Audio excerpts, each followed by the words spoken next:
సింగపూర్‌తో భారతదేశ సంబంధాలు కేవలం దౌత్యపరమైనవి కావని, అంతకు మించినవని భారత ప్రధాని మోడీ పేర్కొన్నారు.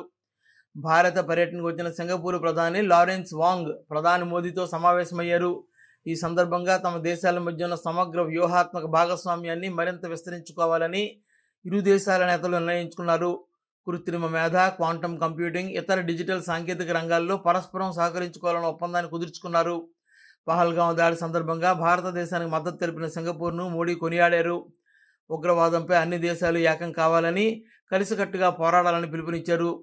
ప్రస్తుత అనిశ్చిత పరిస్థితుల్లో భారత్ సింగపూర్ బంధం చాలా కీలకమని వాంగ్ తెలిపారు. విమానయానం, నైపుణ్య అభివృద్ధి, green digital shipping, space and digital innovation, భవిష్యత్ తరం ఆర్థిక మౌలిక సదుపాయాల కల్పన రంగాల్లో ఇరు దేశాలు ఒప్పందాలు కుదుర్చుకున్నాయి. మోడీ, వాంగ్లు జేఎస్ పోర్ట్ పిఎస్ఏ టెర్మినల్ రెండో దశను వర్చువల్గా ప్రారంభించారు.